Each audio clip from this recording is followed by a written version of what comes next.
Sejam bem-vindos a esse vídeo. Nesse vídeo você vai estar vendo alguns conceitos financeiros e contábeis essenciais. Então, sem mais delongas, bora pro vídeo. Eu preparei alguns slides onde eu vou estar apresentando esses conceitos. Então, bora pro primeiro slide. No primeiro slide, a gente vai estar vendo o que é CAP e CAR. Mas o que é CAP e CAR? CAP e CAR, CAP basicamente é contas a pagar e CAR contas a receber. Então aqui tem algumas informações que eu vou estar lendo a princípio. Então bora lá. Primeiro, contas a pagar. Basicamente, contas a pagar, ele representa todas as obrigações financeiras que a empresa tem com terceiros, como fornecedores, credores, prestadores de serviços. São dívidas, na verdade, que a empresa, na verdade, precisa pagar em um prazo que é acordado. Então, basicamente, são literalmente, como o nome diz, são contas a pagar. Então, dentro dessas contas a pagar, tem compras a prazo de fornecedores, despesas operacionais, empréstimos, impostos, salários e encargos. Então, tudo que entra como contas realmente que você precisa pagar, entra nesse ponto de contas a pagar. Aqui embaixo, a gente tem um exemplo prático. Então, uma empresa ela compra uma matéria-prima de fornecedor por R$20.000, com um prazo de 30 dias. Então, este valor ele fica registrado em contas a pagar. Então, é uma conta que você precisa quitar ela, pagar ela. No caso aqui, de R$20.000 em um prazo de 30 dias. Partindo agora para contas a receber, ele é o contrário, né, de contas a pagar. Como o nome diz, são contas a receber. Então, ele representa todos os direitos que a empresa tem de receber de terceiros, principalmente de clientes que compraram a prazo. Então, são valores que devem entrar no caixa futuramente. Então, tudo que representa direitos que você tem a receber são contas a receber. Então, são vendas a prazo, serviços prestados a faturar, empréstimos concedidos, devoluções de fornecedores, receitas a receber. Então, o tópico principal aqui é receitas a receber. Um exemplo prático aqui embaixo, a gente pode ver que uma empresa que vende produtos para cliente por R$50.000 com prazo de 60 dias. Então a empresa vende produtos para um cliente por 50 mil com prazo de 60 dias. Este valor ele fica registrado em contas a receber. Então receber, né, até o recebimento de fato desses R$50.000 com prazo de 60 dias. Então basicamente isso é a diferença e é o conceito do que é contas a pagar e contas a receber. É algo bem intuitivo, o nome já meio que diz o que significa cada termo, né? Contas a pagar e contas a receber. Partindo agora para o segundo tópico deste vídeo, temos tesouraria e finanças.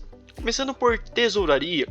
A tesouraria, galera, é responsável pela gestão operacional do caixa e dos recursos financeiros de curto prazo. Então, basicamente, ela garante que a empresa tenha liquidez para suas operações diárias. Então, basicamente, para ficar mais fácil de entender, a tesouraria vai cuidar, né, da gestão de caixa diário da empresa, vai cuidar do dia a dia do caixa. Então, aqui a gente pode ver alguns exemplos, gerenciar fluxo de caixa diário, controlar pagamentos e recebimentos, gerenciar contas bancárias, fazer também negociações com bancos e instituições financeiras, e basicamente ela também vai manter reservas de caixas adequadas. Então vai fazer todo esse controle diário do caixa de uma empresa. Então aqui temos um tópico aqui embaixo escrito foco principal. Então o foco principal da tesouraria é justamente a solvência imediata e otimização da utilização dos recursos disponíveis no curto prazo. Então, solvência imediata e otimização da utilização dos recursos disponíveis no curto prazo.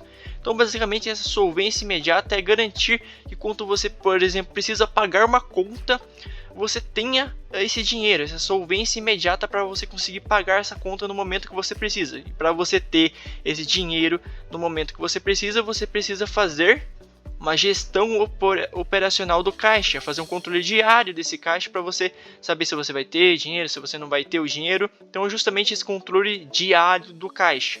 Já finanças, vamos ler aqui, ela é responsável pelo planejamento financeiro estratégico e análise de investimentos. Define a estratégia financeira de longo prazo da empresa. Então, diferente da tesouraria, as finanças ela cuida, né? Ela tem um planejamento mais estratégico a longo prazo. Então vamos ver alguns tópicos aqui. Então temos aqui, planejamento financeiro estratégico, análise de investimentos e projetos, gestão de riscos financeiros, estruturas de capital e financiamentos, análise de rentabilidade e lucratividade. Então, a parte de finanças vai cuidar desse planejamento mais estratégico da empresa. Então vai fazer mais análise, vai cuidar mais da estrutura de capital da empresa, vai fazer mais essa parte de gestão a longo prazo. Então, vendo aqui, o foco principal é criar valor para a empresa através de decisões estratégicas e otimização de recursos no longo prazo. Então, a parte de finanças, ela vai justamente cuidar dessa parte mais estratégica do financeiro a longo prazo, garantindo que a empresa aumente seus lucros, aumente seus resultados, ou, por exemplo, diminua as despesas, os custos também. Então, é essa parte mais estratégica, essa parte mais que leva mais tempo, que leva mais análises, mais estudos. Já a tesouraria é uma parte mais de uma gestão diária de caixa. Então é basicamente essa diferença e essa definição de cada um dos conceitos. Partindo para o próximo slide, bora lá. Temos aqui agora a conciliação bancária. Então vamos ver um pouquinho sobre este ponto, que também ele é muito importante. Temos aqui então o processo de conciliação. Como que funciona o processo de conciliação? Então a gente tem aqui alguns tópicos, 5 na verdade, vamos ver eles. Então a primeira etapa de um processo bancário de conciliação, conciliação bancária, é você ter os extratos bancários de um determinado período. Com isso você vai comparar com seus registros contábeis internos. Com isso, essa comparação vai gerar o quê? Vai gerar identificação de transações pendentes, registros a se fazer algum tipo de ajuste, e ao final você vai obter uma validação de saldos, vai ver se esses saldos se coincidem. Então, basicamente, dando um exemplo mais prático, no seu registro contábil, lá no que você registra de entrada e saída, você registrou que você pagou R$200 de luz. Então tem esse registro lá que você fez, um registro interno seu. Daí você vai lá no seu extrato bancário e vai ver se tem uma saída lá, uma despesa, digamos assim, um custo, uma despesa de R$200 também. Então, basicamente, você vai ver se esses saldos coincidem. Então, se você no seu registro você está falando que pagou R$200, teoricamente e logicamente no seu extrato bancário tem que ter uma saída de R$200 de conta de energia. Então é basicamente isso, essa conciliação bancária que você vai estar fazendo. Então temos aqui mais um ponto importante, que é frequência recomendada, que normalmente é feita de forma mensal. Aqui está escrito preferencialmente nos primeiros dias do mês seguinte para maior precisão. Então basicamente é uma conciliação bancária feita de forma mensal. Também temos a conciliação contábil, que também envolve a parte de balancete, razão, a própria DRE também, que é um ponto muito importante também, que é basicamente você fazer essa mesma comparação. Você faz essa comparação, essa conciliação contábil, você faz essa comparação entre os valores que você tem no seu balancete, no seu razão, comparados com os valores que você tem na sua DRE. Então é bem semelhante ao processo de conciliação bancária também. Aqui temos alguns pontos de divergências comuns que podem ser encontrados nesses processos de conciliação, que é cheques não compensados, depósitos em trânsito, erros de lançamento, então algum erro de registro incorreto que foi feito na contabilidade, que está dando uma diferença, tarifas e juros, cobranças bancárias não registradas na contabilidade. E aqui embaixo nós temos um benefício, alguns benefícios na verdade da conciliação, que é justamente você garantir uma integridade dos seus dados, das suas informações, evitar fraudes, uma melhoria, um melhor controle interno que facilita em processos de auditoria. Então basicamente isso é um resumo do conceito de conciliação. Partindo para o próximo slide, vamos lá. No próximo slide a gente vai ver rapidamente o conceito de fluxo de caixa. Então vamos lá. Logo, a princípio, nós temos a definição, que é basicamente uma ferramenta que projeta e registra todas as entradas e saídas de dinheiro da empresa em um período específico, permitindo antecipar necessidades de recursos e tomar decisões financeiras informadas. Então, basicamente, o fluxo de caixa, você vai fazer literalmente esse fluxo, esse controle do seu caixa. Você vai controlar o que? Suas entradas de caixa, então suas vendas, seus recebimentos, seus empréstimos e financiamentos, investimentos de sócios, receitas financeiras. Então, no fluxo de caixa você vai controlar todas as suas entradas, mas também todas as suas saídas. Então, você vai controlar, por exemplo, informações de pagamento, de folha de pagamento, despesas, custos, pagamento de impostos, investimentos, amortizações. Então, no seu fluxo de caixa vai ter todas essas informações e normalmente você vai ter um controle diário dessa informação.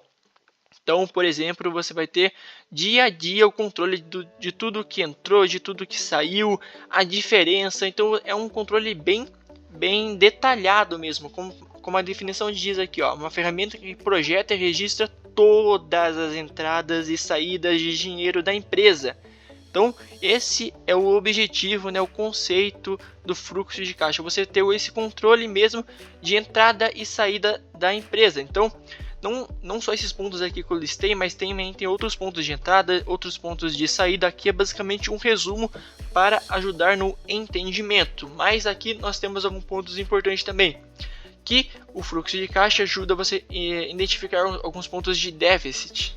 Acho que aqui eu falei errado, mas tudo bem. Então aqui ajuda você a antecipar períodos com falta de caixa e planejar soluções. Então, você tem um bom fluxo de caixa que esteja alinhado com a realidade da sua empresa, você vai conseguir planejar soluções, identificar períodos de falta de caixa antecipadamente, que é muito importante.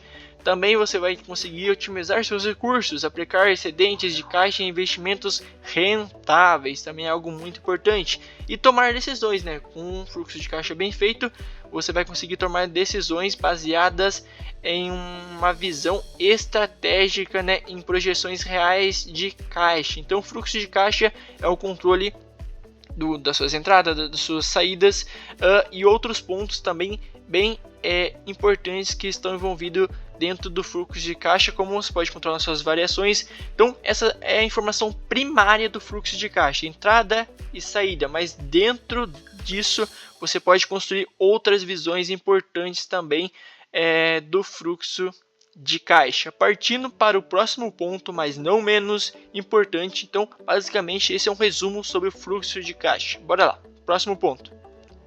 No próximo ponto a gente vai estar vendo um pouquinho sobre balancete e razão. Então bora lá. O balancete, eu vou começar aqui pelo balancete. Eu sei que está no lado ao contrário, que está na direita, mas tudo bem. Então o balancete, ele é basicamente um resumo dos saldos finais de todas as contas em uma data específica, sem muitos detalhes de cada transação. Então o balancete é um resumo dos seus saldos. Basicamente isso, sem muitos detalhes. Já explicando sobre a razão é basicamente um balancete detalhado. Então é um registro detalhado de todas as suas transações de cada conta contábil, mostrando cada movimento individual. Então, para ficar um pouquinho mais claro, eu trouxe uma tabela aqui que vai ajudar nesse entendimento. Então vamos lá, vamos ver aqui a parte de razão. Vamos ver essa tabela? Essa tabela mostra para a gente a conta caixa, como a gente pode estar vendo aqui. E aqui a gente pode ver que tem datas, tem descrição, débito e crédito. Então são essas informações principais, digamos assim. Dentro de um razão, dentro de um balancete, vai ter outras informações? Sim, mas aqui a gente pode destacar as principais sendo essas. Então aqui a gente pode ver saldo inicial 10 mil em débito, venda de cliente A 5 mil débito, pagamento fornecedor 3 mil crédito, venda cliente B 8 mil débito. O que é o resultado disso? 23 mil e em débito e crédito de 3 mil. Então essas são as movimentações e o saldo final da conta caixa é 23 mil em débito e 3 mil em crédito. Então a gente pode ver aqui do ladinho em balancete, olha aqui ó, caixa mas ele só mostra o 23.000 e o 3.000. Então percebe que aqui no Razão foi muito mais detalhada a informação, mostrou tudo, débito, crédito, cada informação mais detalhadamente, linha a linha. Já no Balancete é um resumo literalmente, olha, só colocou caixa aqui, 23.000 e 3.000, e aqui outras informações também desse Balancete. Então é uma informação resumida justamente, e já no Razão é uma informação detalhada de entradas, de saídas, de débito, de créditos, de ativos, de passivos e tudo mais. Então temos algumas características aqui, ó, aqui embaixo. Então características do Razão, detalhes de cada transação, como eu disse, detalhes. Rastreamento completo, então como você tem um detalhe, é uma informação detalhada, logicamente você tem um rastreamento completo de tudo que entrou, que saiu e tudo mais. E uma análise mais profunda, então uma análise bem profunda você vai ter no seu Razão. Já no Balancete, você vai ter saldos consolidados, então aqui tem informação consolidada de caixa, como a gente pode ter, viu aqui, né? Uma visão mais geral e rápida, uma verificação, ela verifica o equilíbrio. Então justamente esse resumo ajuda você a verificar se está tudo certinho, se está tudo equilibrado, de forma mais resumida, mais clara, mais objetivas. Então é uma informação mais resumida para você ganhar tempo também, mas caso você queira ver uma informação detalhada, você vai no seu Razão. Vamos para o próximo slide aqui, mas esse é o final. Esse é o nosso último slide. Aqui a gente vai ter um resumo geral de tudo que foi apresentado neste vídeo, mas são vários pontos importantes que foram apresentados nesse vídeo. Espero que esse vídeo tenha ajudado. Eu vou deixar os slides provavelmente no link da descrição para o download, alguma coisa, mas caso não esteja, é só rever o vídeo também, que vai ter todos os slides, a explicação completa. E esse foi o vídeo. Até o próximo vídeo. Valeu, falou e fui!